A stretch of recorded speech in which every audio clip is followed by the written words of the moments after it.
The porch boards creaked beneath Ethan Cole's boots.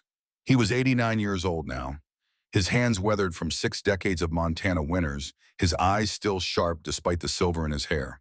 Beside him sat his grandson Thomas, 18, and gangly, cleaning an old Winchester rifle with the careful attention of a boy about to become a man. The rifle had been used in a war. Not this war, not the one Thomas would soon fight in Europe, but an older conflict, a quieter one.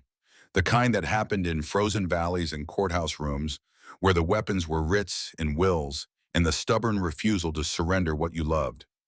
Thomas ran the oiled cloth down the barrel one more time.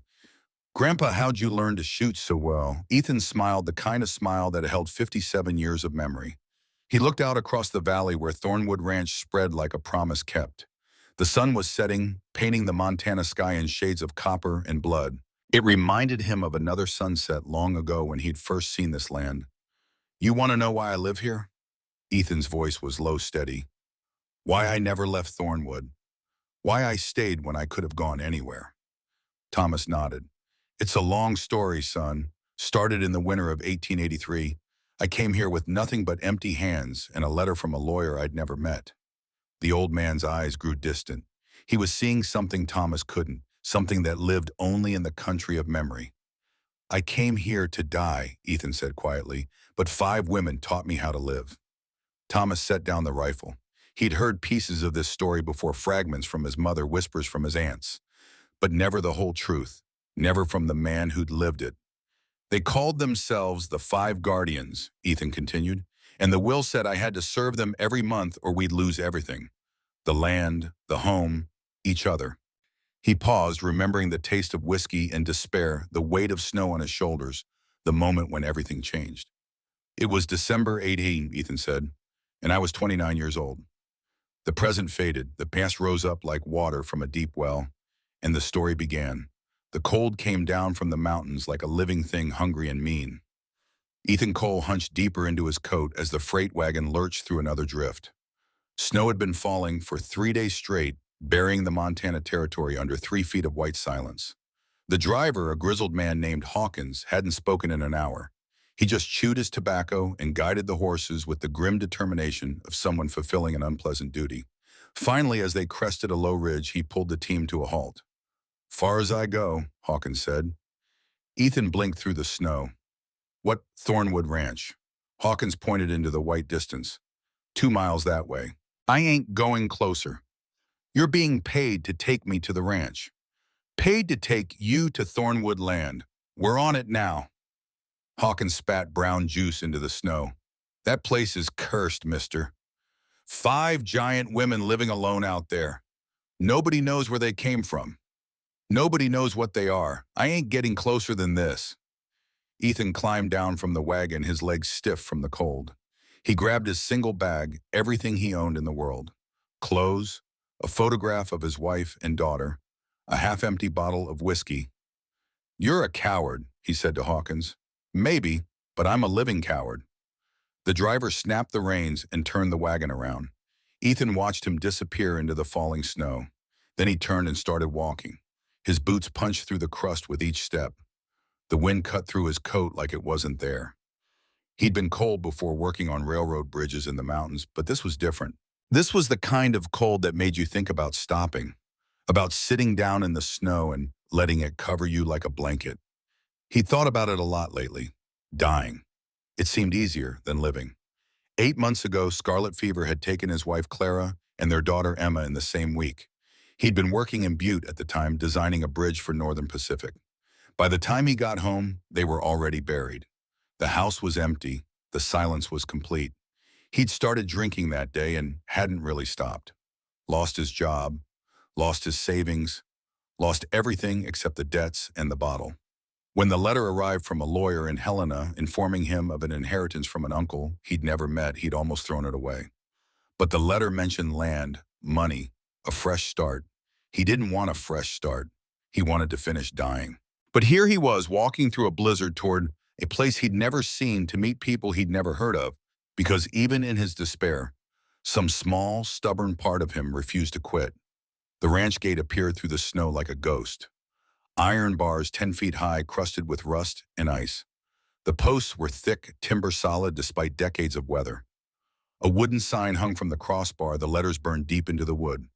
Thornwood Ranch, Estern in 1847, 36 years old, older than Montana Territory itself. Ethan reached for the gate. His bare hand touched the frozen metal. The gunshot cracked across the valley like breaking bone. He threw himself backward. Snow exploded where his feet had been.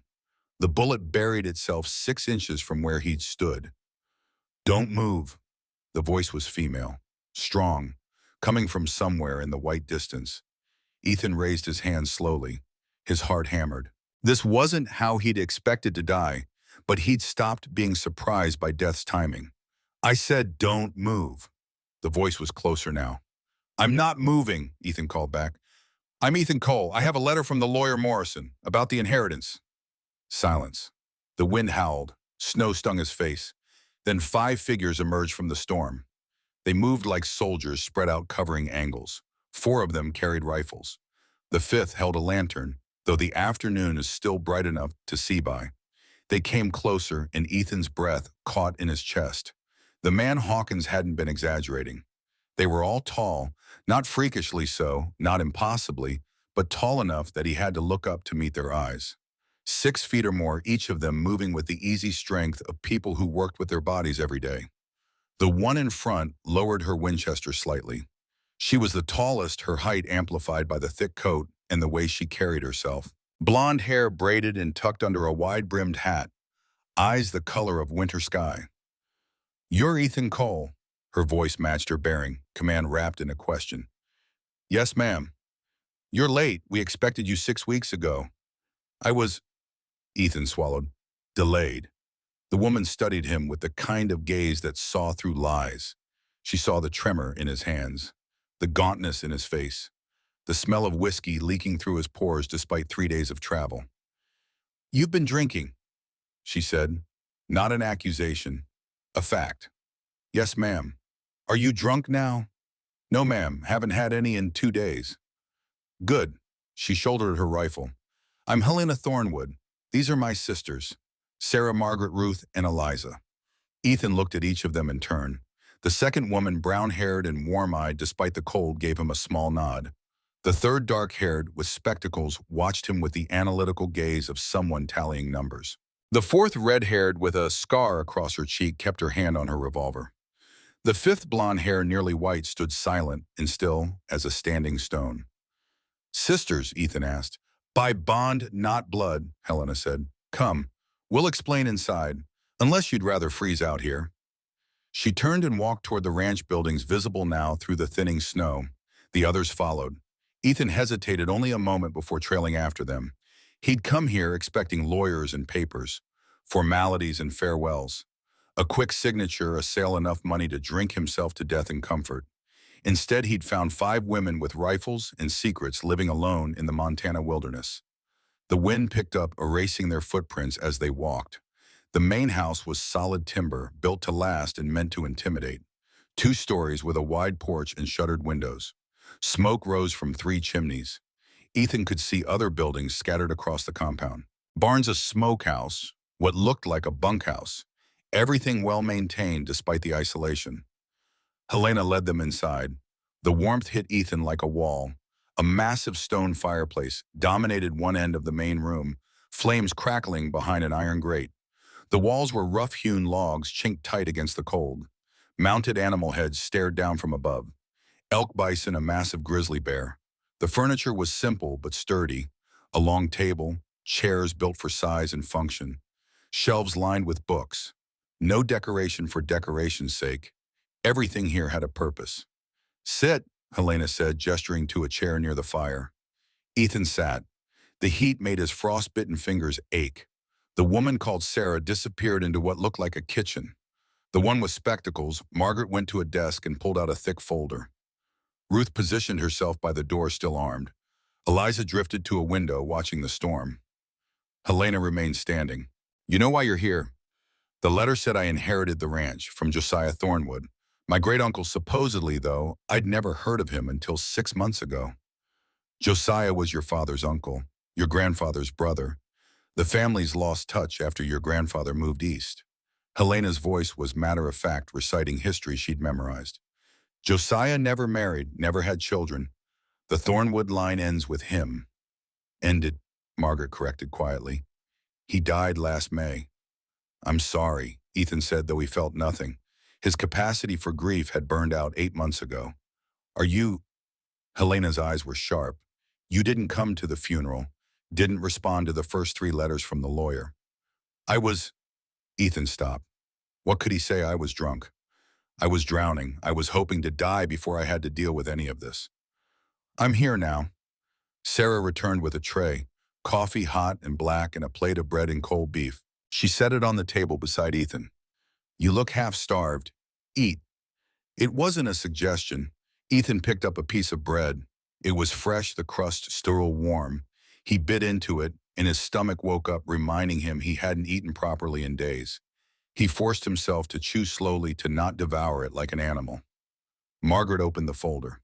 This is the will, the deed, the full inventory of assets, all legally filed with the territory. Mr. Morrison handled everything according to Josiah's instructions. She spread papers across the table. Ethan recognized the lawyer's seal, official stamps, signatures, and dates. Thornwood Ranch, Margaret continued in her precise voice. 8,000 acres, 500 head of cattle, 3 horses, the main house, 3 barns and associated structures, valued at approximately $8,000. Ethan blinked. That was a fortune, more money than he'd ever imagined having. There are conditions, Helena said. Of course there were. Nothing was ever simple. You must live on the ranch for a minimum of 1 year, Helena continued. During that time, you must ensure that the 5 of us remain here under your protection and provision. Ethan set down the coffee. Under my protection, legally we can't own property, Margaret said. Not as unmarried women, not in Montana territory. Josiah knew this. So he structured the will to protect us the only way the law allows, by making you the owner and us your dependents. Your dependents. The word tasted wrong in Ethan's mouth. We're not servants, Helena said sharply. We're not employees. We're the people who've run this ranch for the past 8 years, who kept it alive through drought and winter, who fought off rustlers and wolves and men who thought 5 women alone were easy prey. Sarah stepped forward, her voice gentler than Helena's. Josiah saved us, Mr. Cole. Each of us came here broken, with nowhere else to go. He gave us a home, a purpose, but the law doesn't recognize our right to keep it. That's why he needed you. Ethan looked at the papers, at the 5 women, at the walls of this solid house built by hands long dead, kept standing by hands very much alive. So I'm not the heir, he said slowly. I'm the shield. Margaret nodded, a crude but accurate assessment. And if I refuse, if I just sign everything over and leave? You can't, Margaret said. The will is ironclad. If you abandon the property before 1 year, it goes to public auction. We receive nothing. We're evicted. Where would you go? The question hung in the air. None of them answered. The silence said enough. Ruth spoke for the first time, her voice rough as gravel. Nowhere good. Women like us don't get second chances. Ethan looked at her, at the scar on her face, the hard set of her jaw, at all 5 of them standing in this warm house, in this isolated valley where they'd carved out something resembling safety. What about the monthly requirement, he asked. The letter mentioned a gathering. The gathering, Helena confirmed. First of every month we meet, discuss ranch business, make decisions, vote on major expenditures or changes. It ensures you don't just disappear, that you're present and engaged. And if I miss 3 gatherings, same result, auction and eviction. Ethan leaned back in his chair. The coffee had gone cold in his cup. Outside, the storm intensified, wind rattling the shutters. He'd come here ready to die, ready to sign whatever papers needed signing and vanish into a bottle. But these women, with their rifles and their determination, with their impossible situation and their stubborn refusal to quit, they'd change the equation. He thought about his wife, about Clara's voice in his head, the way she'd always challenged him to be better than he felt capable of being. What would she say if she could see him now? Help them, she'd whisper. They need you. And God knows you need something to live for. 1 year, Ethan said. Helena's expression didn't change. Yes. And then you can sell, leave, do whatever you want. But for 1 year, you stay. You protect us. You sign the papers that need signing and make the decisions the law says only a man can make. Ethan stood. His legs were unsteady from cold and hunger, and the weight of the choice pressing down on him. I'll do it, he said. 1 year, but don't expect much from me. I'm not a rancher. I'm not a leader. I'm just a man who lost everything and doesn't know how to care anymore. Sarah's eyes softened. She understood that kind of loss. Then we'll teach you to care again. Helena extended her hand. Ethan shook it. Her grip was firm, calloused the hand of someone who worked for every inch of ground they held. The first gathering is in 3 days, Helena said. New moon. We'll explain everything then. She released his hand and gestured to the stairs. Ruth will show you to your room. Rest. Eat. Tomorrow the real work begins. The room was simple. A bed, a dresser, a window that looked out over the valley. Someone had left fresh water in a basin and clean towels on the bed. Ethan washed his face, the water so cold it made his teeth ache. He caught sight of himself in the small mirror above the dresser. He looked older than 29. The beard was scraggly, half-grown. His eyes were bloodshot. The skin hung loose on his frame, weight lost to grief and whiskey. He looked like a man dying by degrees. Maybe that's what he was. He sat on the bed intending to rest for just a minute, but exhaustion pulled him under like a riptide. He dreamed of Clara and Emma, of the house they'd shared, imbued of Emma's laughter, and Clara's hands braiding their daughter's hair. When he woke, it was dark. The storm had passed. Through the window, he could see stars scattered across the black sky like salt spilled on velvet. Someone had left a tray by the door while he slept. More bread, stew still warm, an apple. He ate slowly, tasting food for the first time in months. Really tasting it, not just consuming it to stop the hunger. When he finished, he noticed something on the nightstand, a leather-bound journal worn from use. A note rested on top, written in careful script. This belonged to Josiah. He kept records. You might find them useful. Helena. Ethan opened the journal. The pages were filled with neat handwriting documenting the ranch's operations. Cattle counts, weather patterns, market prices, but interspersed throughout were personal observations. Helena arrived today. She came from Boston, running from a marriage arrangement that would have killed her spirit if not her body. She's fierce, brilliant, exactly what Thornwood needs. Sarah's husband died at Fort Phil Kearney. She tried to end her life twice after. I found her the second time, brought her here. She's learning to live again, slowly, but learning. Margaret is the smartest person I've ever met. Former school teacher fired for being too independent. Their loss. She runs this ranch better than any man could. Ruth survived a Comanche raid when she was 16, learned to fight, learned to kill. She scares people, but she's the most loyal soul I've ever known. Eliza barely speaks. The fire that took her family took something from her too, but she sees things, knows things. The land speaks to her in ways I don't understand. Ethan read through months of entries. Years. Josiah's voice emerged from the pages. A man who'd found purpose in protecting the broken, who'd built something beautiful out of rejection and refusal. The last entry was dated 2 weeks before Josiah's death. The railroad wants the land. Offered $15,000. I said no. They'll push harder now. I need to find Ethan. He's the only family left. Only one who can hold this place together when I'm gone. I pray he's stronger than his father. I pray he understands what these women mean, what Thornwood means. They'll call it paranoia, but I think the railroad is planning something. The pressure is too intense. The offer's too high. I need to... The entry stopped mid-sentence. Josiah had died 2 weeks later. Thrown from his horse, the lawyer's letter had said, a tragic accident. Ethan closed the journal, his mind spinning. He stood and walked to the window, looking out at the dark shapes of the ranch buildings, the mountains rising beyond like broken teeth against the stars. Something felt wrong. Not supernatural, not ghostly, just wrong in the way things feel when the story doesn't quite add up. He was about to turn away when he noticed the piece of paper on his pillow. He hadn't seen it before. Must have been there the whole time, hidden in shadow. He picked it up. The handwriting was crude, blocky. Nothing like Josiah's elegant script. Get out of Thornwood. This land belongs to the railroad. If you don't leave, those 5 freaks will die screaming. No signature, no date, just a threat stark and ugly. Ethan walked to the window and looked out. In the distance, barely visible against the snow, he saw movement. A rider, horse and man dark against white, watching the ranch from the ridge. Then the figure turned and disappeared into the night. Ethan's hands shook, but not from alcohol withdrawal.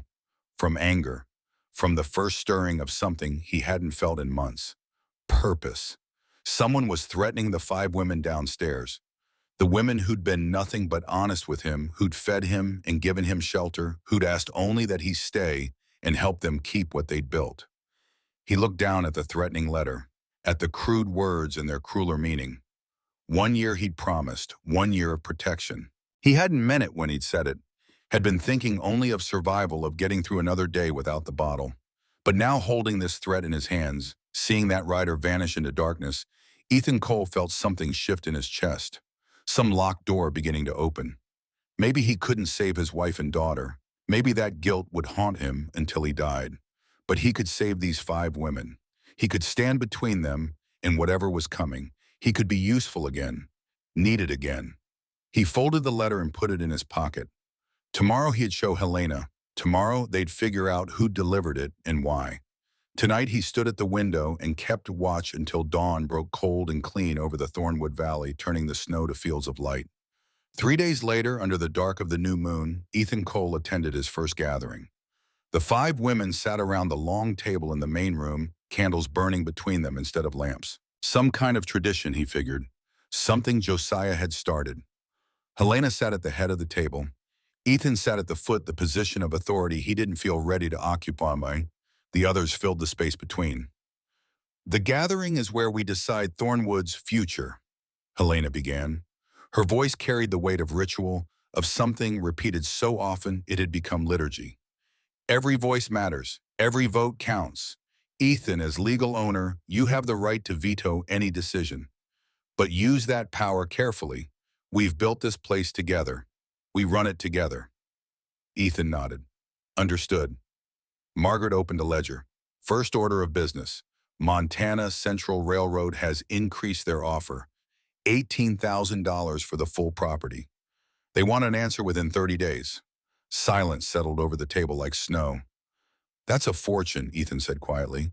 More than most people see in a lifetime. It is, Margaret agreed. With that money, each of us could start over somewhere else. Buy passage east. Find new lives. But Ethan could hear the unspoken word hanging in the air. Sarah leaned forward. But this is home. We built it, bled for it, buried Josiah here. Money can't replace that. Ruth's hand rested on the table-scarred knuckles catching the candlelight. And I don't trust them. Railroad never offers that much unless they know something we don't. Helena looked at Ethan. We need to vote. But first you should know what you are voting on. This land has been in the Thornwood family for 36 years. My sisters and I have been here for 8. Josiah believed the railroad expansion would make this property worth 10 times what it is now. He refused to sell, died 2 weeks later. The implication hung heavy in the warm air. You think it wasn't an accident? Ethan said. I think the timing is suspicious, Helena replied, but I can't prove anything. Can you? Ethan reached into his pocket and pulled out the threatening letter. He placed it on the table. Someone left this on my bed my first night here, and I saw a rider watching the ranch from the ridge. All 5 women leaned in to read. Their faces hardened. Margaret, Helena said quietly, count the vote. Margaret straightened. Question. Do we sell Thornwood Ranch to Montana Central Railroad for $18,000, Sarah? No.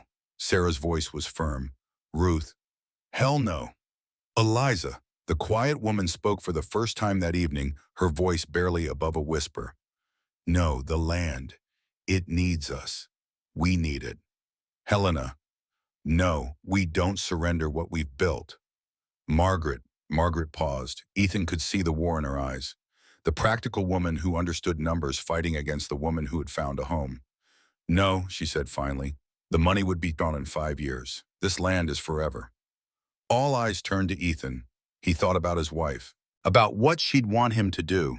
Clara had always been braver than him, more willing to fight for what mattered.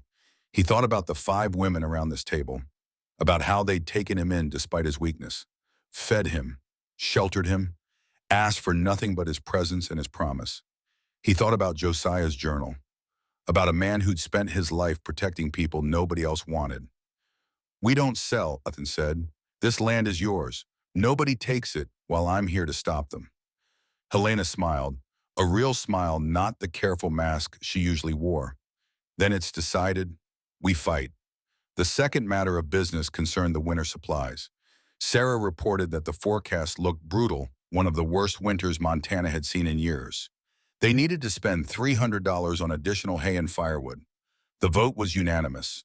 The third matter concerned hiring. A drifter named Jack Morrison had come through town looking for ranch work. Ruth had met him, reported that he was skilled with horses and cattle, but she didn't trust him. "Why not?" Ethan asked. Ruth shrugged. "Instinct. Something about him feels wrong." Helena considered. "We need help. Can't run 500 head with just the 6 of us." The vote split. Helena, Margaret, and Sarah in favor of hiring Morrison. Ruth against. Eliza abstained. All eyes turned to Ethan again. The tiebreaker. He remembered what Clara used to say. Sometimes you have to take risks on people. Sometimes broken people are the only ones who understand how to fix things. "Give him a trial," Ethan said. "1 month. If Ruth's instinct proves right, we let him go." Helena nodded. "Fair enough." The gathering continued. Smaller matters. A fence that needed mending. Cattle that had wandered into the North Valley. Plans for spring planting. Ethan found himself paying attention in a way he hadn't paid attention to anything in months. These weren't just business decisions. They were survival choices. Every vote shaped whether this place, this fragile sanctuary, would last another season. When the meeting ended, the women stood to leave. Sarah touched Ethan's shoulder as she passed. "You did well tonight." Margaret nodded agreement. Even Ruth gave him a grudging look of respect. Only Helena remained snuffing out candles one by one. "You meant what you said?" she asked. "About protectings." Ethan thought about the threatening letter, about the rider in the darkness, about 5 women who'd somehow kept this place running without a man's legal authority, and how precarious that protection was. "I meant it," he said. "I don't know if I'm strong enough yet, but I'll try to win." Helena extinguished the last candle. In the darkness, her voice was softer than he'd heard it. "Josiah used to say that strength isn't about never falling. It's about getting up one more time, then you go down." Did he fall often? Every day in small ways, but he always got up. That's why we loved him. She walked toward the stairs, leaving Ethan alone in the dark room. Through the window, he could see the moon rising, just a sliver of silver in the black sky. The new moon that marked new beginnings. He'd promised 1 year. 12 gatherings. 12 chances to prove he was more than a broken man drinking himself to death. Outside in the bunkhouse where the temporary ranch hands stayed when they had them, Jack Morrison would arrive tomorrow. A man Ruth didn't trust. A man who might be exactly what he seemed or might be something else entirely. Ethan stood and walked upstairs to his room. He didn't reach for the bottle he'd hidden in his bag. Didn't even think about it. Instead, he opened Josiah's journal and began to read again. Learning about the land, about the cattle, about the 5 women who'd become more than employees, more than dependents, who'd become, in Josiah's careful words, the family he'd chosen when blood had abandoned him. The candle burned low. Outside, the temperature dropped toward 0. Winter tightened its grip on the Montana territory, and in the warmth of Thornwood Ranch, a broken man began the slow work of becoming whole again. Not because he wanted to, not because he felt ready, but because 5 women with rifles and determination had given him a reason to try. And sometimes when you've lost everything, a reason is enough. The snow fell soft against the windows. The fire crackled in the hearth. And Ethan Cole closed the journal, blew out the candle, and slept without nightmares for the first time in 8 months. Tomorrow the real work would begin. Tomorrow he'd start learning what it meant to protect something worth protecting. But tonight in the darkness, he was simply grateful to be alive. And that, he thought as sleep took him, was something he hadn't felt in longer than he could remember. Jack Morrison arrived on a cold morning 1 week after the gathering. Ethan watched from the barn as the man rode up the long drive on a paint horse, sitting easy in the saddle with the confidence of someone who'd spent most of his life on horseback. He was 30, maybe a bit older, with the kind of weathered handsomeness that came from outdoor work. Broad shoulders, strong hands, a smile that came quick and easy. He dismounted with fluid grace and tied his horse to the hitching post outside the main house. Helena emerged to greet him. Ethan couldn't hear their conversation from this distance, but he watched the way Morrison gestured, the way he laughed at something Helena said. Too comfortable, too familiar. Ruth appeared beside Ethan, silent as smoke. She'd developed a habit of materializing without warning. It had startled him the first few times. Now he just accepted it as part of who she was. You see it too, she said. Not a question. See what? The wrongness. Ruth's hand rested on her revolver. He moves like he's been here before. Ethan looked more carefully. Morrison was walking toward the western barn now, following Helena. He didn't ask directions, didn't hesitate. Just walked straight there like he knew exactly where it was. Could be coincidence, Ethan said. Could be. Ruth spat into the dirt. But I don't believe in coincidence. Not out here. She walked away, leaving Ethan to consider the new hand. Maybe Ruth was right. Maybe her instincts, honed by violence and survival, saw things his civilized mind missed. He decided to watch Morrison carefully, to see what the man revealed when he thought nobody was looking. The answer came 3 days later. Ethan had been working in the barn repairing a broken axle on one of the wagons. The work was good for him, physical labor that let his mind wander while his hands stayed busy. He'd forgotten how much he enjoyed solving practical problems, making broken things whole again. He was checking the wheel alignment when he heard voices put outside. Low and urgent. He moved to the door, staying in shadow. Morrison stood near the well house talking to someone on horseback. The rider was bundled against the cold face hidden by a scarf. Ethan couldn't make out words, but the tone was clear. This wasn't a friendly conversation. This was business. The rider handed Morrison something. Paper folded small. Morrison tucked it into his coat and nodded. The rider turned and disappeared into the trees without ever dismounting. Morrison stood for a moment looking around to make sure he was alone. Then he headed back toward the bunkhouse. Ethan waited until Morrison was out of sight before stepping from the barn. His heart hammered. His hands shook, but not from withdrawal this time. From certainty. Ruth had been right. Something was wrong with Jack Morrison. That night, Ethan lay awake thinking.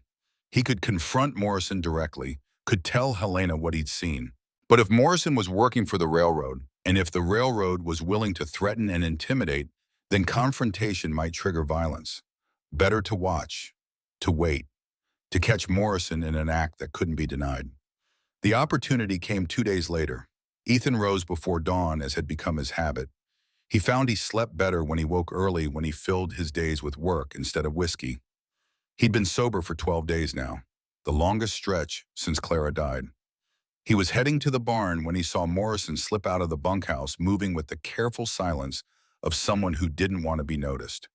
Ethan hung back, staying in shadow, following at a distance. Morrison went straight to Maggie's office, the small building where she kept the ranch's financial records, the surveys, the legal documents. He produced a thin piece of metal from his pocket and worked at the lock. Ethan had seen enough. He crossed the yard in quick strides. Looking for something.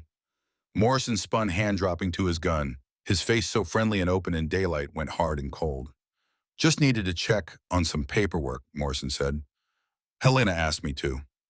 At 5 in the morning with a lockpick. Morrison's smile never reached his eyes. You're pretty observant for a drunk. I'm sober now. That right? Morrison relaxed slightly, his hand moving away from his gun. Well, congratulations. How long you think that'll last? Long enough to see what you're really doing here. Morrison laughed. You think you know? You've been here, 2 weeks? I've been watching this place for months. I know every fence line, every water source, every place where 5 freaks and a broken-down drunk think they can hide from progress. The truth laid bare. No more pretense. Who hired you? Ethan kept his voice level. Montana Central Railroad. They pay me $500 to find out why Thornwood keeps refusing their generous offers, and to convince you that selling is in everyone's best interest. Convince how? Morrison's smile widened. However necessary. He moved fast, hand blurring toward his gun, But Ethan had spent 2 weeks working with tools rebuilding strength in his hands and arms. He grabbed the pitchfork, leaning against the wall, and swung hard. The wooden handle caught Morrison across the chest, driving him back against the office wall. Ethan pressed forward, pinning him there the tines inches from Morrison's throat. "Don't move," Ethan said. Morrison's hand was on his gun, half drawn. His eyes calculated odds, looking for an opening. The metallic click of a hammer being cocked froze them both. "I said don't move!" Ruth's voice came from the darkness. She stepped into view, her Colt revolver aimed steady at Eddie Morrison's head. "Let go of your gun. Slow." Morrison complied, his smile finally fading. "You can't prove anything," he said. "My word against yours." Ruth stepped closer. In the pre-dawn light, her face was hard as stone. "You're on our land. You tried to break into our office. You threatened us. I don't need proof. I just need a target. You won't shoot me. You're not a killer." "No," Ruth's smile was terrible. "Ask the Comanche Raiders what I am." For the first time, real fear flickered in Morrison's eyes. Helena emerged from the main house, rifle in hand. Then Sarah, then Maggie, then Eliza. Joel armed, all watching. "You have about 10 seconds to get on your horse," Helena said quietly. "After that, Ruth stops being nice." Morrison looked at each of them, at Ethan holding the pitchfork, at Ruth with her gun, at 5 women who'd carved survival from wilderness and weren't about to surrender it to a hired spy. "This isn't over," he said. "Railroad's coming for this land, one way or another." "Then they can come themselves," Ethan said. "Stop sending cowards." Morrison's face flushed red. He shoved past Ethan and walked to his horse. But before mounting, he turned back. "You really think you can win against that much money, that much power?" He laughed. "You're all dead, just too stupid to lie down." Ruth shifted her aim. Morrison saw the movement and scrambled onto his horse. He kicked it into a gallop, disappearing down the drive in a cloud of snow. Silence settled over the yard. "You should have let me shoot him," Ruth said. "No." Ethan lowered the pitchfork. "Then we'd be murderers. This way we're just people defending our home." Helena nodded. "Ethan's right, but Morrison will report back. Railroad knows we're not selling. They'll try something else." "Let them try," Sarah said quietly. "We've survived worse." But as they walked back to the house, Ethan couldn't shake the feeling that Morrison's visit was just the opening move. That something larger was coming, something they weren't prepared for. He was right. That afternoon, searching the bunkhouse Morrison had used, they found his real purpose. Hidden under the mattress was a map of Thornwood Ranch. Detailed, precise, and marked with Vanish X symbols. "What are these?" Ethan asked. Maggie studied the map, her face going pale. "That's where I keep the financial records. That's the well house where we store ammunition. That's the feed storage. That's the main pasture where the herd winters. And that one," Ethan pointed to the 5th X marked on the hilltop overlooking the valley. "My favorite spot," Eliza whispered. "Where I go to pray." They all understood then. The X's weren't just locations, they were targets. Morrison hadn't just been gathering information. He'd been planning an assault. Ruth checked her revolver, making sure it was loaded. "They're coming, soon." "Then we prepare," Helena said. "Ethan, how fast can you learn to shoot?" Ethan thought about the last time he'd held a gun. Years ago, hunting with his father. He'd been a decent shot then, before his hands started shaking from whiskey. "I don't know," he said honestly, "but I'll try." Ruth smiled. "Good. Training starts now." The next 2 weeks became a blur of instruction and exhaustion. Ruth taught him to shoot, starting with the basics. Stance, breathing, sighted, alignment. She was patient when he fumbled, encouraging when he improved, ruthless when he tried to quit. Again, she'd say, watching him miss another target, "My hands are shaking too much." "Then steady them. Whiskey made you weak. Work makes you strong." By the end of the first week, Ethan could hit 7 out of 10 targets at 50 yards with the Winchester. Not expert level, but competent. Enough to defend himself if needed. Sarah taught him about the cattle, how to read their behavior, how to spot sickness, how to deliver a breached calf. The work was harder than engineering had ever been. It required strength and patience and a willingness to get covered in blood and manure. During a particularly difficult birth, working for 6 hours in a snowstorm to save a calf that wanted to die, Ethan felt something shift inside him. The calf finally came free, slick and struggling, and Sarah wrapped it in blankets while Ethan collapsed against the barn wall. "You did good," Sarah said. Her arms went around him, the first real embrace he'd received since Clara died. "You've got healer's hands." Ethan's throat tightened. "I couldn't save my daughter." "Scarlet fever can't be healed, Ethan. That wasn't your fault." But it felt like his fault. Would always feel like his fault. Sarah held him while he cried, the grief finally breaking through the wall he had built around it. When the tears stopped, he felt lighter somehow. Still broken, but maybe beginning to heal. Maggie taught him the financial side. Profit margins and market prices. The delicate balance of income and expense that kept a ranch alive. He discovered they were in worse shape than he'd realized. "The winter's been hard," Maggie explained, showing him the ledgers. "We lost 40 head to cold last month. Hay prices are up, and the railroad offers keep coming, each one higher than the last." "Why higher?" Ethan studied the numbers. "If they want the land for the rail line, the value shouldn't change." "That's what I thought too." Maggie pulled out older surveys, geological reports. "So I started researching. Look at this." She spread a territory survey map on the desk. Thornwood Ranch was marked clearly along with surrounding properties. But there was something else. A notation in small print along the southern boundary. "Probable coal deposit, high-quality anthracite, estimated 2 million tons." Ethan felt his breath catch. "That's a fortune." "Exactly. The railroad doesn't want our land for tracks. They want it for the coal underneath." Josiah figured this out. That's why he refused to sell. "And died 2 weeks later." Maggie nodded. "I can't prove murder, but the timing is suspicious." Ethan studied the map, his engineer's mind calculating. 2 million tons of coal. At current market rates, that was worth at least $400,000. Maybe more. No wonder the railroad was desperate. Helena taught him about leadership, how to negotiate with suppliers, how to handle difficult conversations, how to project authority, even when he felt none. "You don't need to be the loudest," she explained during a meeting with a cattle buyer who tried to lowball them. "You need to be the clearest. Say less, mean more." Ethan practiced, found that silence was often more powerful than words, that a steady gaze and a firm handshake could communicate strength better than any speech. During one quiet evening, Helena told him her story. How she'd been engaged to a Boston businessman 3 times her age. How the marriage would have been legal rape sanctified by church and state. How she'd fled west with nothing but the clothes on her back. "Josiah found me half-starved in Helena," she said. "Gave me a job, a purpose, taught me everything I know. He was the first man who ever saw me as a person instead of a possession." "I'm trying to see all of you that way," Ethan said. "As people, as partners." "We know, that's why we're helping you." Eliza taught him about the land itself. They took long walks across the property, her showing him animal tracks, weather patterns, the subtle signs of seasonal change. She spoke little, but when she did, her words carried weight. "The land speaks," she said one afternoon, standing on her favorite hilltop. "You just have to listen." "What's it saying now?" Eliza closed her eyes. "Oh, storm coming. Big one, bigger than anything we've seen." "Weather storm. Maybe. Or maybe something else." He learned to trust her instincts, learned that some knowledge came from observation rather than books, from intuition rather than logic. By the end of the second week, Ethan felt different, stronger. His hands no longer shook. His sleep was deeper.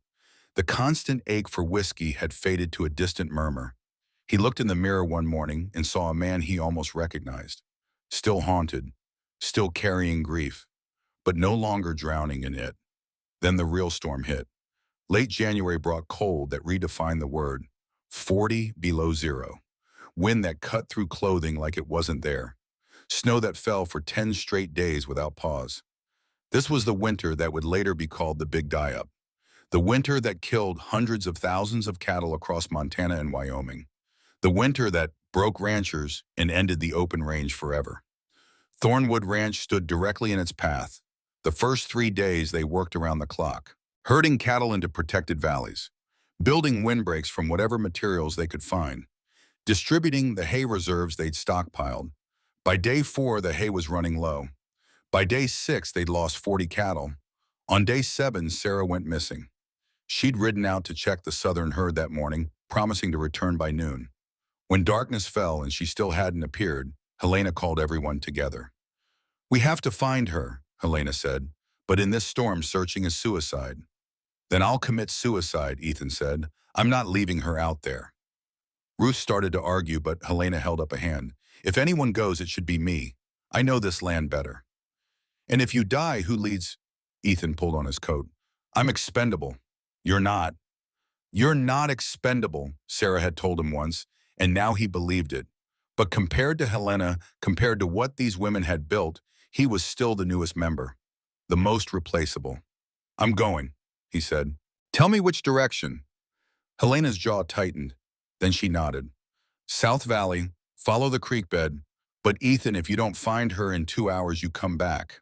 Understood?" Understood. He didn't mean it. If Sarah was out there, he'd search until he found her or died trying. The storm swallowed him the moment he left the barn. Visibility dropped to less than 10 feet. The wind screamed, drowning out all other sound. Snow stung his exposed skin like thrown gravel. He followed the creek, now frozen solid, using it as a guide. His horse struggled through drifts, breathing hard ice forming on its muzzle. Every few minutes, Ethan stopped and shouted Sarah's name. The wind tore the words away before they traveled 10 feet. 1 hour passed, then 2. Ethan's face was numb. His fingers, despite thick gloves, had lost feeling. The rational part of his mind whispered that he should turn back, that he was going to die out here. But Clara's voice was louder. "Keep going. Don't quit. Some things are worth dying for." He found Sarah's horse first. The animal lay on its side, dead, half buried in snow. Near it, barely visible, was a dark shape. Ethan dismounted and stumbled through the drifts. Sarah lay pinned beneath her horse, one leg trapped.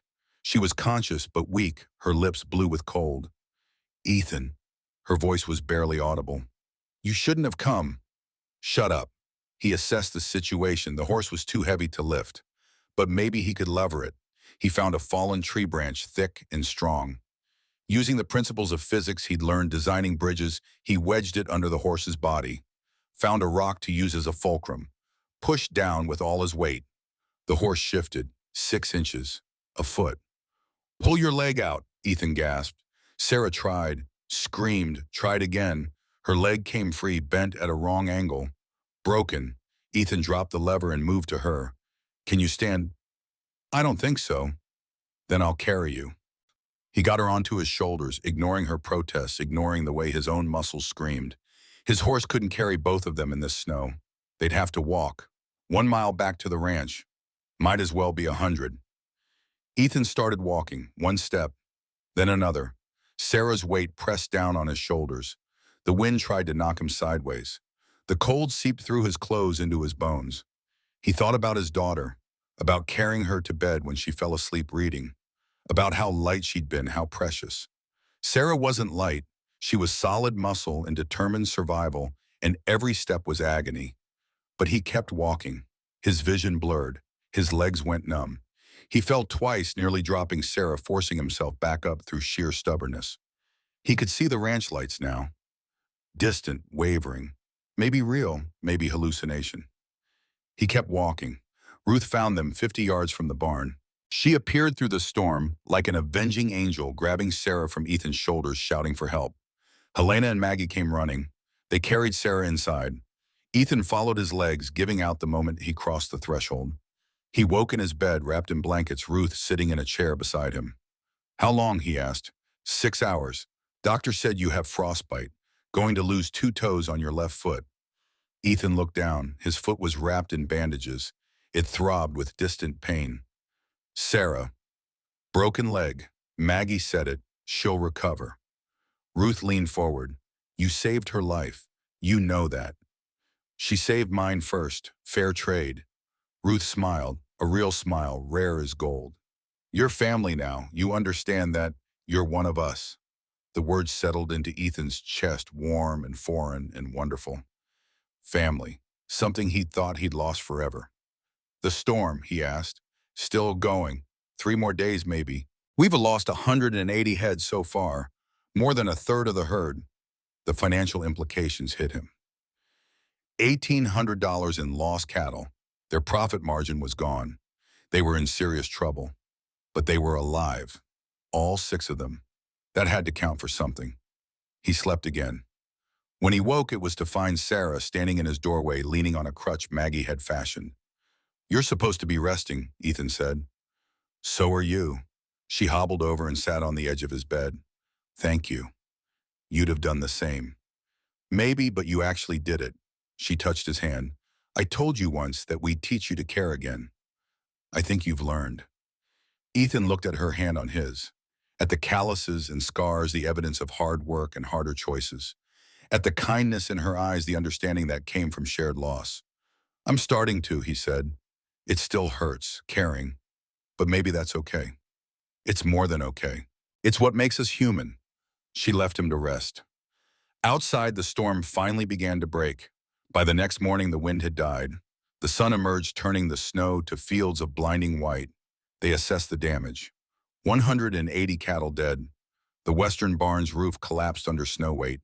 Feed supplies critically low. But the 6 of them were alive. Whole if battered, they'd survived. The celebration was short-lived. 2 days after the storm cleared, riders appeared on the ridge. 12 of them armed and organized. Not cowboys, professional guns. They rode down to the ranch in formation, stopping just outside the gate. Their leader was a man in his mid-40s, expensive coat, cold eyes. He sat his horse like a man used to being obeyed. Helena, Ruth, and Ethan met them at the gate, all 3 armed. "I'm Samuel Blackwell," the man said, "Vice President of Montana Central Railroad. I'm here with a final offer." "We're not selling," Helena said. $25,000. Cash. You sign today, money transfers tomorrow." Ethan's breath caught. That was 3 times the ranch's value, enough to make them all rich. "No," he said, Blackwell's eyes fixed on him. "You're Cole, the drunk who inherited this place." "I'm Cole, and I'm not drunk." "Congratulations. Still doesn't change the situation. We have an eminent domain claim filed with the territorial court. Hearing is in 2 weeks. We'll win. You'll get $8,000, not 25. This offer is your last chance at a good deal." Maggie stepped forward. "Eminent domain requires proof that the land is needed for public use. Railroad expansion doesn't qualify when alternative routes exist." "And who are you?" Blackwell sneered. "The accountant's sweetheart. Leave legal matters to men who understand them." Maggie's face went hard. "I understand that your claim is fraudulent. I understand that you want our coal, not our land. And I understand that we have 3 months operating capital to fight you in court." Blackwell's smile vanished. "You've got nothing. You just lost 1/3 of your herd in the storm. You're broke." "We have enough," Ethan said. Blackwell stared at him. "You're making a mistake, Cole. These women aren't worth dying for. They're worth living for. There's a difference." For a long moment, nobody moved. 12 armed men facing 3 defenders. The mathematics were brutal. If Blackwell gave the order, this would be a massacre.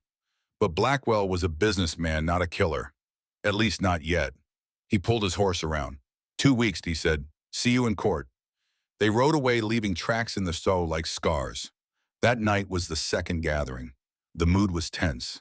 They sat around the table in candlelight, facing the hardest decisions yet. Maggie presented the financial situation without mercy. "We lost $1,800 in cattle. The barn collapse cost $800 to repair. We need $600 for replacement feed. Court costs will run $300. We have $400 left in reserves." The numbers didn't add up. They couldn't fight in court and replace their losses. They had to choose one or the other. "Options?" Helena asked. "We can fight in court and let the remaining herd starve," Maggie said. "Or we can buy feed and lose in court by default. Either way, we lose Thornwood." Silence settled like snow. "There's a third option," Ethan said quietly. "We sell now. Take the 25,000. Split it 6 ways. Each of us gets enough to start over." All 5 women looked at him. "Is that what you want?" Sarah asked. Ethan thought about the past 6 weeks, about learning to shoot, learning to ranch, learning to care again, about Sarah's hand in his, about the way Thornwood felt like home in a way nowhere had since Clara died. "No," he said, "it's not what I want, but it's the practical choice." "Since when do we care about practical?" Ruth laughed bitterly. "We're 5 women running a cattle ranch. Nothing about us is practical. Helena leaned forward. We vote. Same as always. Question is simple. Do we fight or do we fold? Maggie went first. Fight. The money would be gone in 5 years. This land is forever. Sarah second. Fight. This is home. Ruth third. Fight. I don't run from bullies. Eliza fourth, her whisper barely audible. Fight. The land needs us. Helena fifth. Fight. We've bled for this place. Let's bleed a little more. All eyes turned to Ethan, the tiebreaker who wasn't really a tiebreaker because they'd already voted unanimously. He stood. His voice was steady. 6 weeks ago, I came here wanting to die. You gave me reasons to live. You fed me when I was hungry, sheltered me when I was lost, asked for nothing but my presence and my promise. He looked at each of them in turn. Josiah left me this land because he knew I'd protect you. Not because I was strong, not because I was capable, but because I was broken in the same place as you were. Because broken people understand what it means to fight for something worth keeping. He placed both hands flat on the table. We fight, we go to court, we defend this land with everything we have. And if we lose together. But we don't surrender. Helena smiled. Then it's decided. Sarah raised her glass of water. To fighting. They all raised their glasses, even Eliza, who rarely participated in toasts. To family, Ruth added. To home, Maggie said. To Thornwood. Helena finished. They drank together, and in that moment, Ethan felt something he hadn't felt since before Clara died. He felt like he belonged. After the others left, Eliza approached him. She placed her hand on his arm, her touch light as snow. The storm's not over, she said softly. The big one is still coming. The court case. Beyond that, you'll have to choose Ethan between their safety and this land's future. You won't be able to save both. She drifted away, leaving him with the prophecy in its weight. Ethan walked to the window. Outside, the stars were brilliant in the clear sky. The storm had passed, leaving everything crystalline and sharp. But Eliza was right. Another storm was building. He could feel it in the air and the tension that hummed through Thornwood like a plucked string. The railroad wouldn't stop at legal challenges. Blackwell's visit had proven that. They'd escalate, push harder, use methods that courts didn't cover. And when they did, Ethan would have to be ready. Not the broken drunk who'd arrived 6 weeks ago, but the man he was becoming. The protector, the partner, the keystone holding everything together. He thought about the coming fight, about court battles and winter survival, and the constant pressure of men with money and power trying to crush people who had nothing but stubborn refusal to quit. It should have terrified him. 6 weeks ago, it would have sent him running for a bottle. But now, standing in the warm house with 5 women sleeping nearby, women who trusted him to stand with them, Ethan felt something else. He felt ready. The night deepened. The stars wheeled overhead. And in Thornwood Ranch, 6 people slept the sleep of those who've chosen their ground and intended to hold it. Tomorrow would bring new challenges. The court date was 12 days away. The ranch was on the edge of bankruptcy. Powerful men wanted them destroyed. But tonight they were together. They were family. And sometimes when everything else is stripped away, that's the only thing that matters. Ethan checked the rifles one last time before heading to bed. Loaded, ready, just in case. He climbed the stairs to his room, found Josiah's journal on the nightstand. He'd been reading it every night, learning about the man who'd built this sanctuary, who'd protected these women when nobody else would. Tonight he added his own entry. 6 weeks at Thornwood, sober for 28 days, saved Sarah's life. She saved mine too, though she doesn't know it yet. We vote tomorrow on how to fight the railroad. I already know what I'll say. We don't surrender, not while I'm alive to stop them. Josiah, if you're watching, I hope I'm doing this right. I hope I'm the man you thought I could be. E.C. He closed the journal, blew out the candle, lay in the darkness listening to the house settle around him. And for the first time in 8 months, Ethan Cole fell asleep smiling. The 2 weeks before the court hearing passed in a blur of preparation and worry. Ethan rode to Helena, the territorial capital, 60 miles of frozen road that took 3 days to traverse. He needed a lawyer, and he needed one who wouldn't be intimidated by railroad money. He found Marcus Webb in a cramped office above a dry goods store. Webb was 55, with gray hair and the weary eyes of a man who'd fought too many losing battles. But when Ethan explained the situation, something shifted in the lawyer's expression. Railroad versus homesteaders, Webb said. Tale as old as the territory itself. You know they've never lost an eminent domain case in Montana. I know we can't afford to lose this one. Webb studied him. You're not from here. You could take their money and walk away. Why fight? Ethan thought about Sarah's hand in his, about Helena's trust, about 5 women who'd given him back his life. Because some things matter more than money, he said. Webb smiled, the first genuine expression Ethan had seen from him. That's the kind of stupidity I can work with. My fee is $300. You have it, barely. Then we'd better win. But the strategy was simple. Prove that Thornwood land had unique strategic value that couldn't be replicated elsewhere. The coal deposit was their ace, but only if they could get it officially surveyed and filed before the hearing. Ethan hired Samuel Porter, a geological surveyor with a reputation for honesty. Porter spent 5 days on Thornwood land, taking samples, making measurements, consulting old territorial surveys. When he finished, his report was unequivocal. 2 million tons of high-grade anthracite coal, maybe more. This deposit is worth at least $400,000 at current market rates. Porter looked at Ethan seriously. The railroad knows this. That's why they're pushing so hard. Can you testify in court? I can, but Cole, you should know something. Last night a man approached me at my hotel, offered me $1,000 to lose this survey, to claim the deposit was exaggerated. Ethan's stomach tightened. Did you recognize him? Said his name was Blackwell. What did you tell him? Porter tapped the official survey documents. I told him to go to hell. I don't take bribes, but you need to understand what you're up against. These people don't play fair. Ethan filed the survey with the Territorial Land Office 3 days before the hearing. It was official now, public record. The coal deposit couldn't be denied. But as Porter had warned, the railroad wasn't playing fair.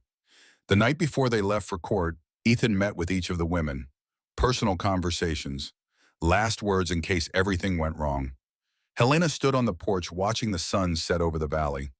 If we lose, she said quietly, I'll go to California, start over. But it won't be the same. Thornwood is magic, Ethan, the kind that only happens once. We're not losing. You can't promise that. No, but I can promise to fight until there's nothing left to fight with. She turned to look at him. Josiah chose well. You're more like him than you know. Sarah was in the kitchen preparing food for the journey. Her leg had healed enough to walk without the crutch, though she still favored it. When this is over, Ethan said, I'd like to talk to you about the future. Sarah's hands stilled over the bread dough. What kind of future? The kind where I'm not just here because of a will. The kind where I choose to stay. She turned to face him, flour dusting her hands. You're already choosing to stay. Every day you work this ranch, every night you don't reach for a bottle. You're choosing us.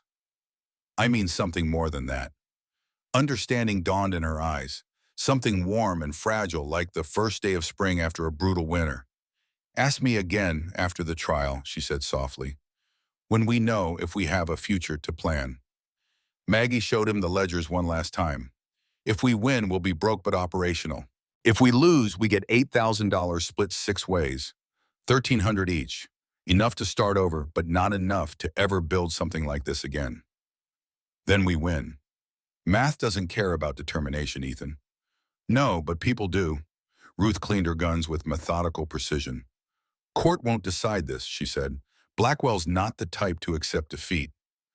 When we win, he'll come for us another way. I know. You ready for that? For violence, Ethan thought about carrying Sarah through the blizzard, about facing down Morrison, about the slow transformation from broken drunk to functioning man. I'm ready to protect what's mine, he said. Good, because that's what it'll take. Eliza found him on the hilltop, her favorite spot. The stars were brilliant overhead, the Milky Way, a river of light. You're afraid, she said. Yes. Good. Fear means you understand what you're risking. She pointed at the stars. Josiah used to bring me here. Said the stars reminded him that our problems were small, that we'd all be dust someday, so we might as well fight for what mattered while we were alive. Do you think he was right? I think he gave us permission to be brave. The next morning, they left for Helena, all six of them. The ranch would be unguarded for 3 days, but this was too important to send a representative. They needed to show the judge that Thornwood wasn't just property. It was home to real people with real stakes. The journey was long and cold. They stayed in a boarding house the night before the trial, barely sleeping, nerves stretched tight. The territorial courthouse was an imposing building of stone and timber built to last and meant to intimidate. Judge Harrison Stone's courtroom was packed with spectators. This case had drawn attention. Railroad versus homesteaders, progress versus tradition. The future of Montana being decided by six people in a dying ranch. Blackwell sat at the plaintiff's table with his lawyer, a slick man named Charles Hammond, who wore an expensive suit and an expression of supreme confidence. Behind them, a dozen railroad executives and investors. Men with money and power used to getting what they wanted. At the defense table sat Ethan, the five women, and Marcus Webb, with his threadbare coat and determined eyes. Judge Stone entered. He was 62, with white hair and a face carved by weather and hard decisions. He looked at both parties, then banged his gavel. Montana Central Railroad versus Ethan Cole and Thornwood Ranch. Let's proceed. Hammond stood first. His opening argument was polished, rehearsed, devastating. Your Honor, Montana's future depends on infrastructure. The railroad connects us to the nation, brings commerce and civilization to the wilderness. But progress requires sacrifice. Sometimes individual interests must yield to the greater good.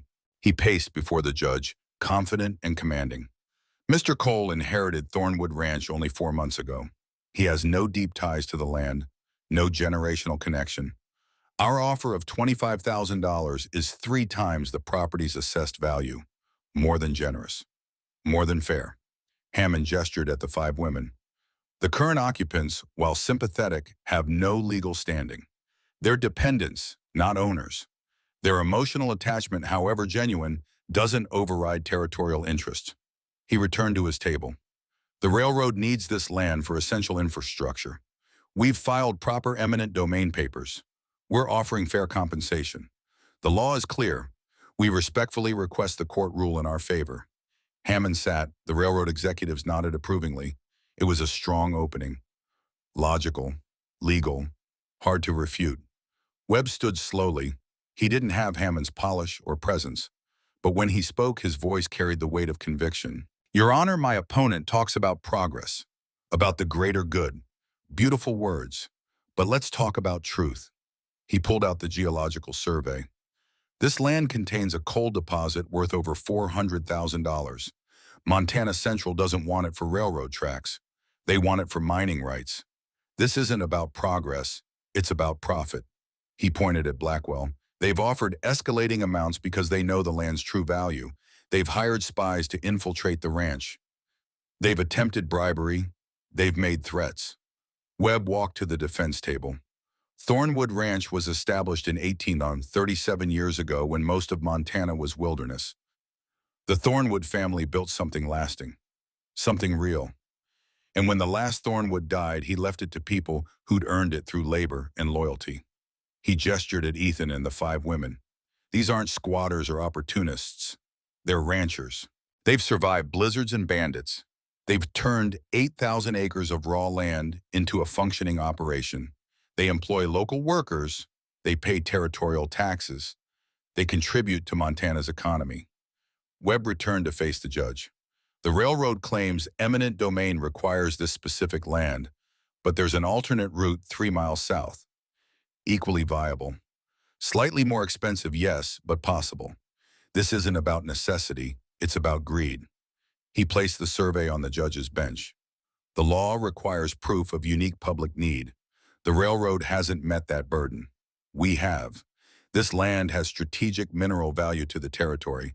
It should remain in private hands, protected from corporate seizure. Webb sat. The courtroom was silent.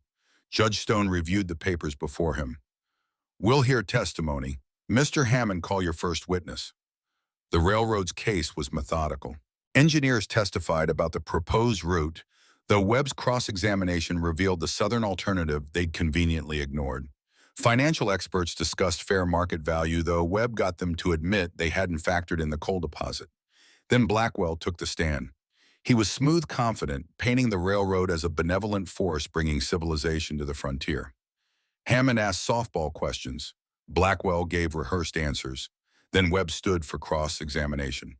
Mr. Blackwell, you've offered escalating amounts for Thornwood Ranch. Why, Marshal? We want to ensure fair compensation. Or you know the land is worth more than your offerings. Objection, speculation. Sustained.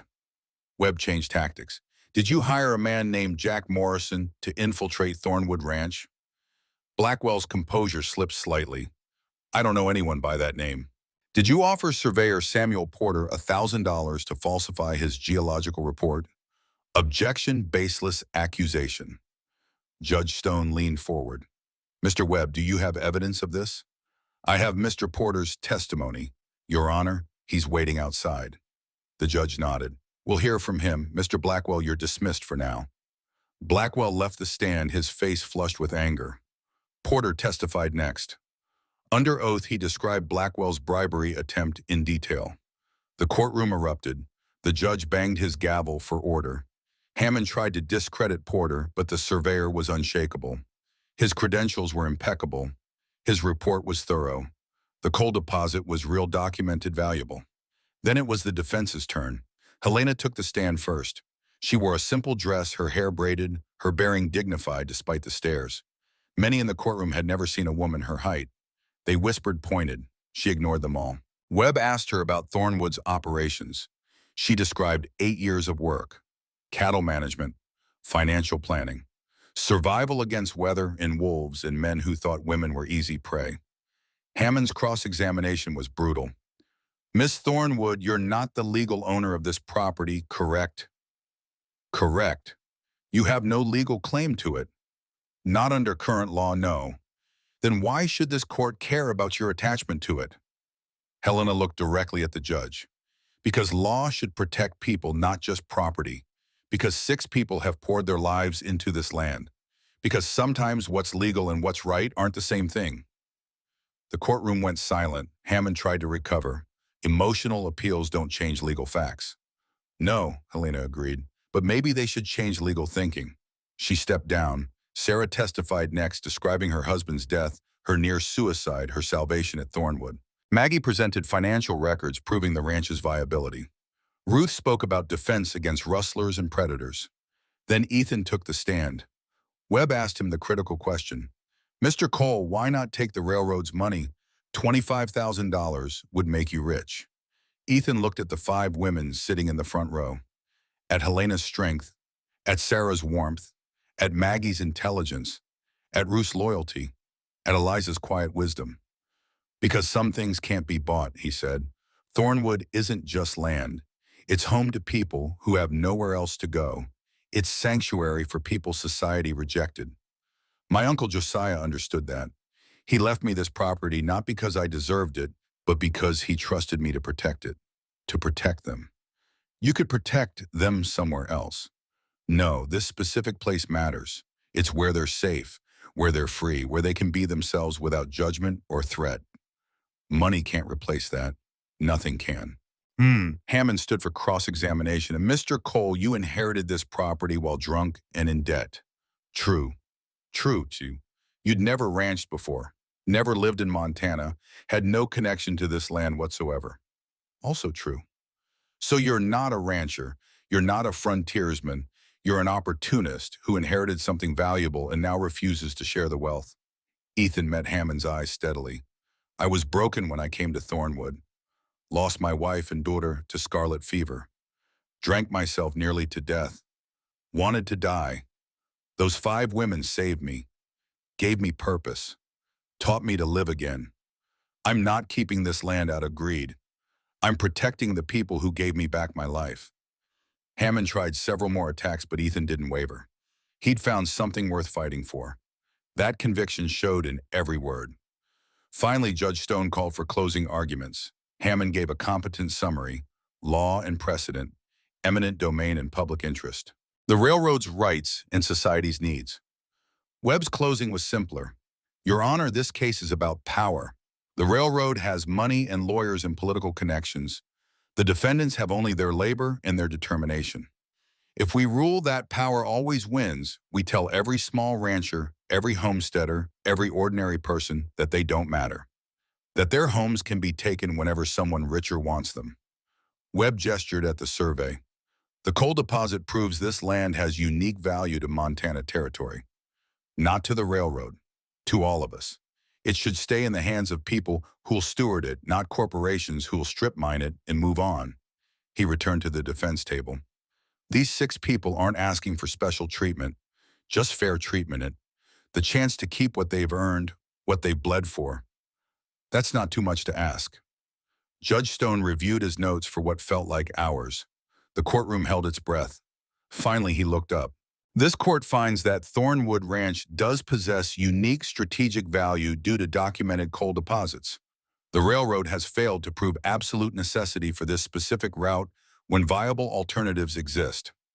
Furthermore, evidence of attempted bribery and witness intimidation undermines the plaintiff's credibility. He banged his gavel.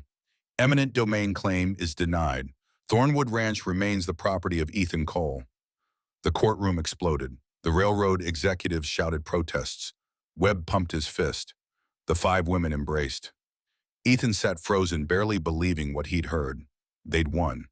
But Judge Stone raised his hand for silence. However, I must note that the territory reserves the right to claim mineral rights if national interest requires. Mr. Cole owns the surface land.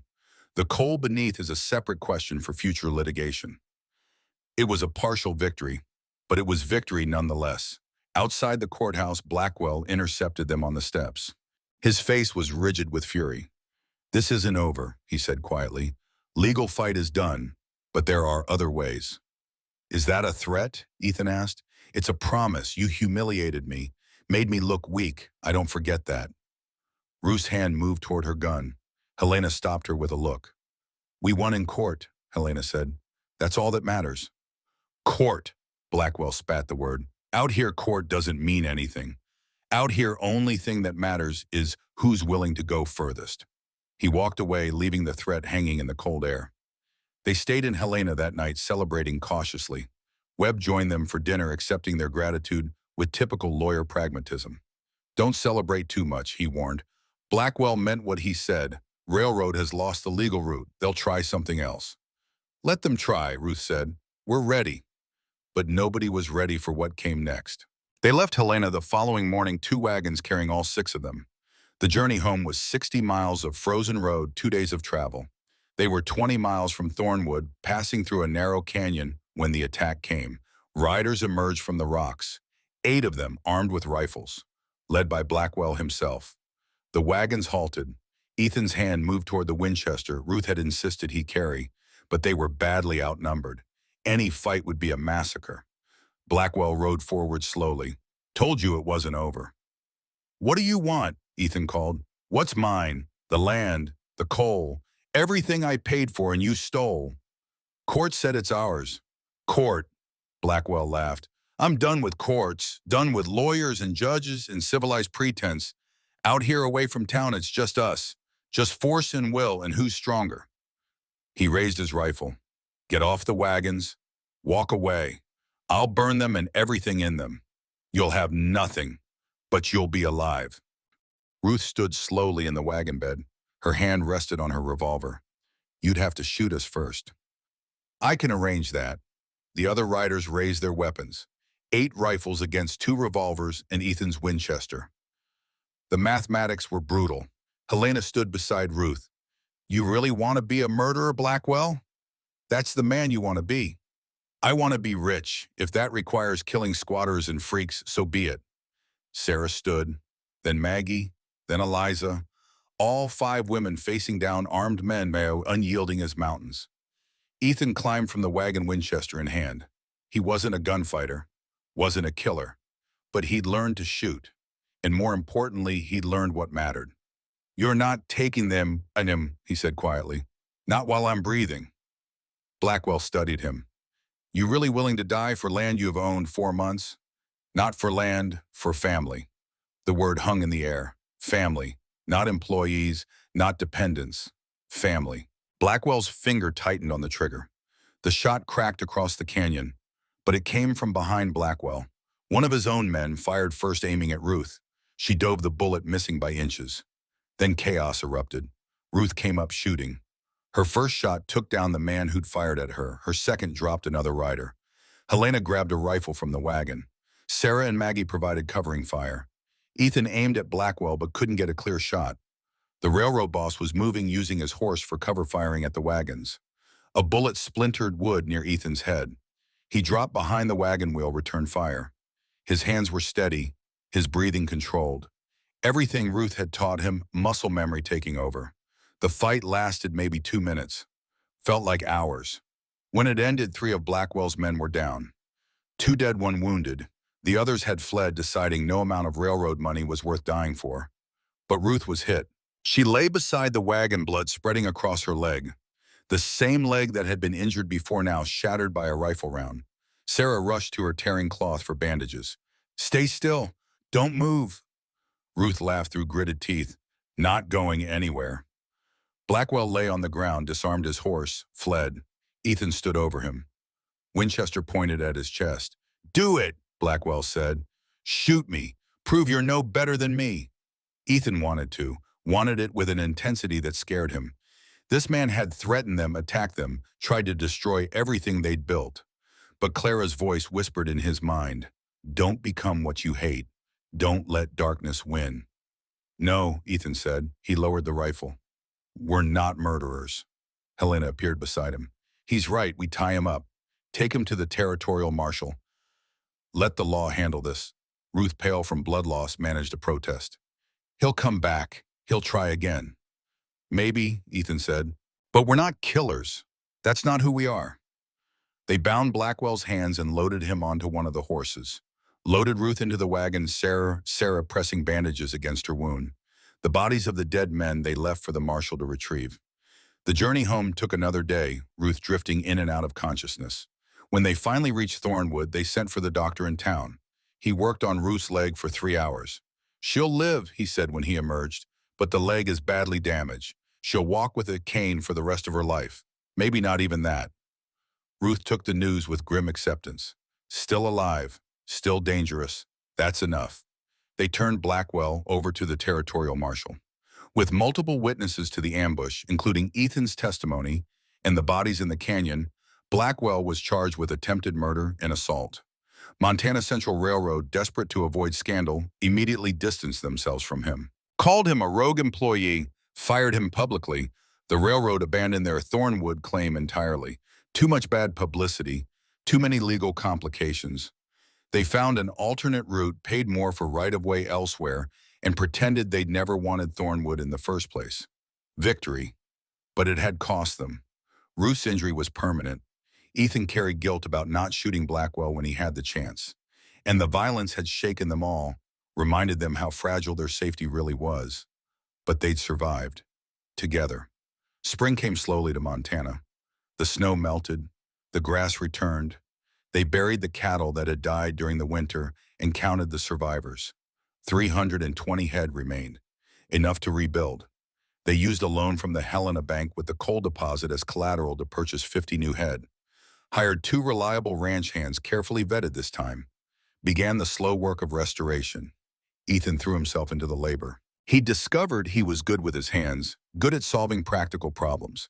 He redesigned the water system using engineering principles, improving efficiency. Rebuilt the western barns, smaller but more practical. Helped Sarah with spring calving. His body changed, muscles developed from hard work. Hands that had shaken from alcohol withdrawal now held tools steady. The gaunt look faded, replaced by the weathered health of outdoor labor. More importantly, his heart changed. Sarah was there through all of it, working beside him, sharing quiet conversations in the evening. Their relationship deepened, slowly built on shared experience rather than passion. 2 people who'd both lost spouses, both survived grief, both found unexpected second chances. One evening in late April, as the sun set over the valley, they stood together on Eliza's favorite hilltop. "I need to tell you something," Ethan said. Sarah looked at him, patient as always. "I love my wife, Clara. I always will. What we had was real and beautiful, and her death nearly destroyed me." "I know. But you've given me something I thought I'd never have again. Hope. Purpose. the feeling that tomorrow might be worth seeing. He took her hand. I'm not asking you to replace Clara, just asking if there's room in your heart for something new. Sarah smiled. My husband died 17 years ago. I've mourned him, honored him, but I've also lived. And living means being open to new love when it comes. That what this is, love? It's becoming love, slowly, the kind built on foundation instead of fire. That's okay, maybe better even. They stood in comfortable silence watching the stars emerge. No declaration, no grand gesture, just two damaged people finding comfort in each other's presence. The third gathering happened in late April. The mood was different from the first two, not crisis management, but celebration. Planning rather than survival. They sat around the familiar table, candles burning, faces illuminated by warm light. Helena called the meeting to order. First gathering in 3 months. We've been through hell, lost cattle, lost money, nearly lost each other. But we're still here. Stronger than before, Ruth added, tapping her cane against the floor for emphasis. They discussed expanding the herd, planting wheat in the southern fields, hiring permanent hands for the summer. These weren't desperate choices anymore. They were growth decisions. When the business concluded, Helena stood and raised her water glass. To survival, they all raised their glasses. To family, Sarah added. To Thornwood, Maggie said. To second chances, Ethan finished. They drank together and the weight of shared experience hung in the air. 4 months ago, Ethan had been a stranger. Now he was woven into the fabric of this place, inseparable from its story. After the others left, Ethan remained at the table. He pulled out Josiah's journal and added another entry. 4 months at Thornwood, sober for 98 days, survived a winter, survived a court battle, survived an ambush. Ruth says I'm family now. Sarah says I'm becoming love. Helena says I'm the man Josiah hoped I'd be. I'm starting to believe them. Starting to believe I deserve this second chance. Starting to believe I can be the protector that he need. Come out. He closed the journal. Tomorrow would bring new challenges. Always did. But tonight he was content. The months passed in a blur of work and growth. Summer brought good weather and better profits. They sold cattle at favorable prices, hired 3 permanent ranch hands, built a schoolhouse on the property when Maggie mentioned wanting to teach local children. Ethan's relationship with Sarah continued its slow, steady progression. No dramatic proposal, no desperate romance, just the quiet intertwining of 2 lives that fit together comfortably. In August, they married. A simple ceremony on the hilltop officiated by the traveling preacher who visited Thornwood twice a year. The 5 women were Sarah's family. The ranch hands were witnesses. It was small and perfect. That night in the room they now shared, Sarah asked him, "Any regrets about marrying you?" None. About staying at Thornwood? Ethan thought about the man he'd been 8 months ago, drunk, broken, wanting to and the man he'd become, sober, strong, wanting to live. Not a single one, he said. December arrived with the first snow. 1 year since Ethan had stumbled through a blizzard to an iron gate, meeting 5 women with rifles and secrets. The anniversary gathering was special. They gathered around the table as always, but this time with wine instead of water.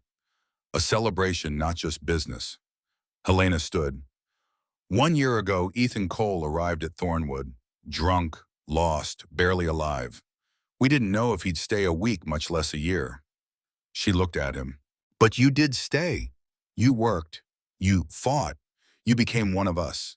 According to Josiah's will, your obligation is complete. You can leave if you want, sell the land, take the money, start fresh somewhere else. Silence. Ethan stood. I have something to show you. He pulled out legal documents. I worked with Marcus Webb, new ownership structure. If I die, Thornwood doesn't go to distant relatives. It splits equally among the 6 of us. True partnership legally recognized. He placed the documents on the table. I'm not leaving. This is home. Your family. That's not obligation. That's choice for me. Helena picked up the papers, reading carefully. Her eyes widened. This is real legal?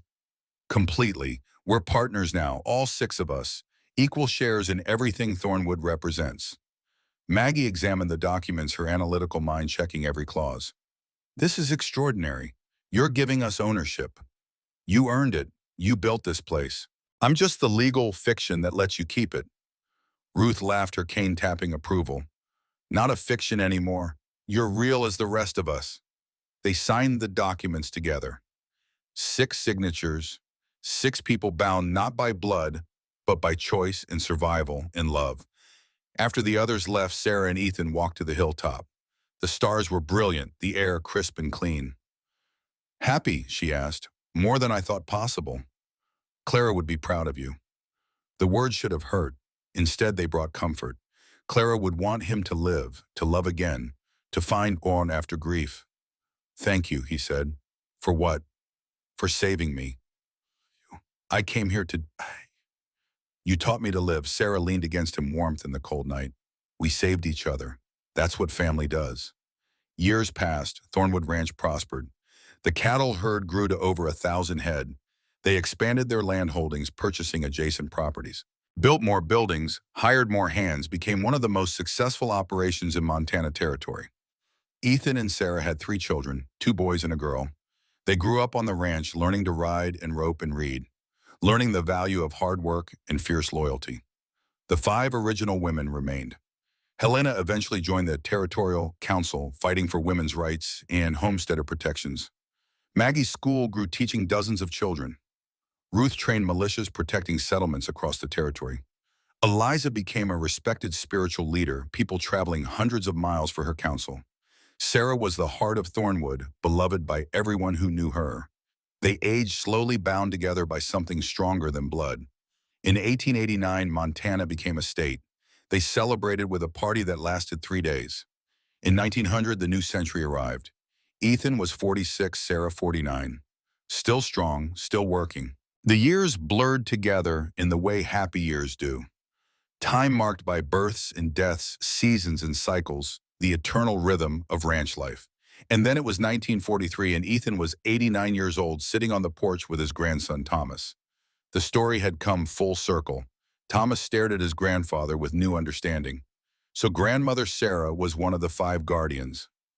She was. "We married in 1884, had your mother in 1886, 2 more children after. She died 2 years ago, and I miss her every day." "And the others," Ethan pointed to the hill. "Come, I'll show you." They walked to the family cemetery, 5 headstones, standing in a neat row. Beside them, a 6th stone waited, Ethan's name already carved, waiting for a date. Helena Thornwood, 1847 to 1921, the leader. Margaret O'Brien, 1845 to 1923, the scholar. Ruth Blackwood, 1849 to 1925, the warrior. Eliza Hayes, 1857 to 1928, the spirit. Sarah Cole, 1851 to 1941, beloved wife, mother, guardian. Thomas read each stone carefully. They all lived long lives. They did. We had 57 years together, 57 years of work and love and family. Best years of my life. Why didn't you leave after she died, retire to somewhere easier? Ethan looked out over the valley. Thornwood Ranch spread below them, buildings and fences and fields. Over a century of history. 6 people who'd built something lasting from broken pieces. Because this is where I promised to stay, where my family lived and died, where I finally learned what it meant to be whole. He put his hand on Thomas's shoulder. Your mother will inherit Thornwood when I die, and someday you. The responsibility passes down, but the purpose stays the same. Protect people, provide sanctuary, be family to those who have none. Thomas nodded solemnly. I understand. Do you... Because you're going to war, boy, you might not come back. I need to know that if you do, you'll carry this forward, that you'll remember what Thornwood stands for. I'll remember. They stood in silence, grandfather and grandson, connected by blood and legacy. The sun set behind the mountains, painting the sky in shades of gold and crimson. Tell me about the war you fought, Thomas said. The one here, against the railroad. Ethan smiled. That wasn't war. That was survival. But I learned something important. Sometimes the battles that matter most aren't fought with armies. They're fought by ordinary people refusing to quit, by broken people healing each other, by families chosen instead of inherited. Did you ever regret it staying? Not once. I came here empty. Thornwood filled me. Simple as that. They walked back to the house as darkness fell. Inside, dinner was waiting. Family gathered. The current generation of Coles and their children all living on land that had been defended and earned and loved. Ethan took his place at the head of the table. The same chair Josiah had sat in. The same chair he'd occupied for 60 years. Around him, children and grandchildren laughed and talked and lived. This was the legacy, not land or money or success. Family, chosen and fought for and held together by something stronger than law. After dinner, Ethan returned to the porch. Alone now, Thomas having gone to pack for his departure tomorrow. The young man would join thousands of others fighting a war against fascism an ocean away. Ethan prayed he'd come home, prayed Thornwood would still be here for him to return to. He pulled out the journal, Josiah's journal now filled with 60 years of Ethan's own entries. Thousands of pages documenting daily life, major decisions, births and deaths, and everything in between. He wrote one final entry. 60 years at Thornwood, I arrived broken, I'm leaving whole. Sarah's gone, but she gave me 57 years of love. The other guardians are gone, but they gave me family when I had none. Josiah, wherever you are, I hope I did right by your legacy. I hope I protected what you built. I hope I was the man you knew I could be. Tomorrow Thomas leaves for war. God willing, he'll return to continue this story. But if he doesn't, others will. Thornwood endures. That's what matters. EC final entry. He closed the journal, set it on the table. Tomorrow he'd give it to Thomas. Another piece of legacy passed down. The stars emerged overhead, the same stars that had watched Josiah and Helena and Ruth and all the others. The same stars that would watch future generations. Ethan sat in the darkness, listening to the wind, feeling the presence of those who'd gone before. Clara and Emma, his first family. Sarah and the guardians, his second. All of them part of him now woven into who he'd become. He'd come to Thornwood wanting to die. Instead, he'd learned to live. And in living, he'd found something worth passing on. Something that would outlast him and everyone he'd loved. Home, family, purpose. The three things that made life worth fighting for. The wind picked up, carrying the scent of pine and snow. Winter was coming again, as it always did. But Thornwood Ranch stood ready as it had stood ready for 100 years. Enduring, eternal. Home. Ethan Cole closed his eyes and smiled, thinking of Sarah. Tomorrow he'd wake and work and live. Tonight he rested in the knowledge that he'd kept his promise. He'd protected what mattered. He'd built something lasting. He'd been worthy of the second chance he'd been given. And that in the end was enough. The stars wheeled overhead. The Montana wind sang its ancient song. And in Thornwood Ranch, legacy lived on generation after generation, held together by love and determination, and the stubborn refusal to quit. The story ended where it began. With a man on a porch looking out over land he'd learned to love, surrounded by family, he'd chosen living a life he'd fought to deserve. And in the distance, barely visible against the beckoning sky, the iron gate still stood, still welcoming, still marking the boundary between the world and this small sanctuary where broken people became whole, where 5 women and 1 man had built something beautiful from pain, where home had always meant more than walls, where family was earned, not inherited, where Thornwood endured forever.